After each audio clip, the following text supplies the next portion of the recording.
We support them financially, not the government, not the corporations. IWT and the Real News are beholden to nobody else but us, we, the people.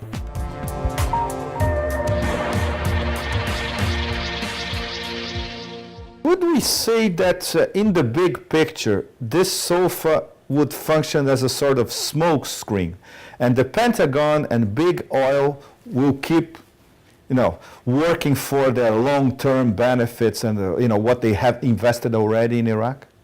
I think that's the way the American leadership has to be viewing it at this time. They have to view it as, okay, we have to give this on paper, but what we're going to work towards is the same things that we've been pushing towards. And one of the symptoms of that, I think, is the Democratic leadership in the Senate has just enunciated the idea that they will start confiscating Iraqi oil revenues unless the Iraqis, A, pass the oil law, B, start doing something reasonable with their revenues, which is also code for starting to make real production sharing agreements with oil companies. Yeah, right. So I think they're talking about trying to use any lever they can at this point to push ahead with the overall plan. But, as I've said several times in this, their record has been very poor at winning these confrontations. And I think we can expect them to have great difficulty in implementing these plans, the Obama administration or whoever, right? And clearly, the Obama administration is setting itself up to continue these. I mean, another point on this is that the talk of Gates continuing as the Secretary of Defense is talked about as a kind of temporary thing, maybe a 9-month to 1-year term as the Secretary of Defense, which would clearly be a time horizon for really settling the whole set of issues in Iraq, right? That they're looking at it as, let's see if we can really stabilize Iraq in a year. That would seem to be a very difficult proposition, I would think. How would you place, in terms of popular resistance in Iraq, maybe we can say there are two vectors, special vectors of resistance this past 5 years. One will be the umbrella of Sunni guerrilla groups, the Sunni armed resistance. And the other ones will be the Sadrists. How would you place Muqtada al-Sadr vis-a-vis the SOFA? He's already issued proclamation saying that the Sadrists are completely against the SOFA, and they will fight against it. They'll call demonstrations, and they'll try to swing parliament into voting against the SOFA. And in the bigger picture, as the emergence of a true nationalist, indigenous, popular leader in Iraq, in the mode of Sheikh Nasrallah in Hezbollah in Lebanon, for instance. Well, I think he certainly aspires to that role, and he has worked very hard to place the Sadrist movement in precisely the same relationship to the Iraqi government and to the American presence as Hezbollah has placed itself in Lebanon.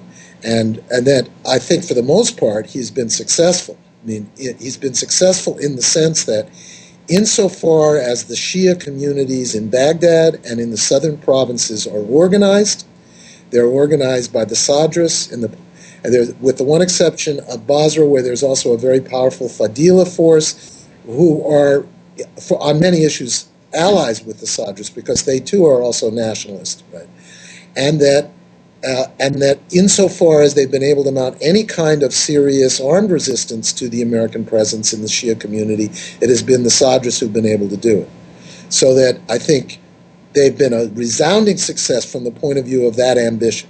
Now, at the same time, I think the various confrontations that they've had with the United States have not necessarily gone as well as they might hope. Certainly, the two battles of Najaf were very chastening experiences for the Sadrists, and led them probably wisely to look much more carefully at how to conduct a guerrilla war, and to be far more committed to a guerrilla war rather than what Ma would call a mobile war, in which you actually fight real battles, sustained battles.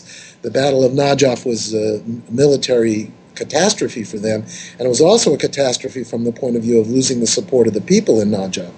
So they have since then been very, very careful not to allow themselves to get into a position where they were fighting a real battle against the U.S. military or any of the proxy militaries when they were powerful enough to really confront him. So I think what this has done, and I think that this is really the tricky part of the Sadrist situation now, is that it's led them into a much closer alliance with or dependence upon the Iranians. And right now, Muqtada himself has been in Iran for over a year and looks to remain there for quite some time. And they have become much more allied with the Iranians than they were originally and much more dependent upon them. And I think one of the symptoms of that showed up in the Battle of Basra, where clearly the Iranians intervened and convinced the Sadrists to back off of their confrontation with the Iraqi military in that battle.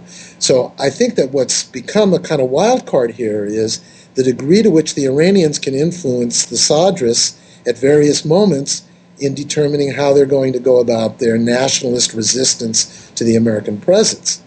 Now, given the current SOFA and this agreement, it seems pretty clear that initially what the Sadrists' strategy is to use their strength in the parliament combined with mass mobilizations to try to defeat the SOFA.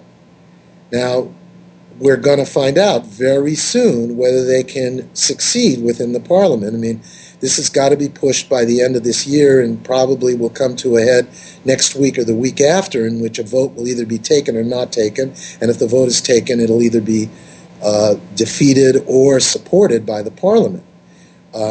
Once that happens, then Muqtada, if they win in parliament, I think Muqtada will hope that that will mean that he'll get the full support of all of the kind of civil society in Iraq to resist the SOFA, and hope that that will carry enough weight to create the next round of crisis for the United States occupation. You know, not that it necessarily will drive them out, but they'll have to do something dramatic.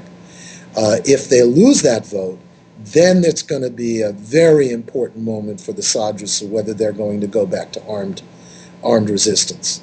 And you know, he said that he will, but he said that he will in the past also and has backed off of those decisions. And so I think we really have to be kind of watching and waiting and trying to understand what resources they have at the moment, what kind of resistance might be viable for them, and whether they're going to be willing to trigger the kind of violence that the United States surely will use if they go for armed resistance. This is the sort of thing we can build right now without anyone else's permission from the government or from the business community. It's the power's in our hands. If we're not going to sleepwalk into more wars and into environmental disaster, we think we need to start with a television news network that won't bow to pressure and has the courage to seek facts. And that means independent economics. And that's why we need you.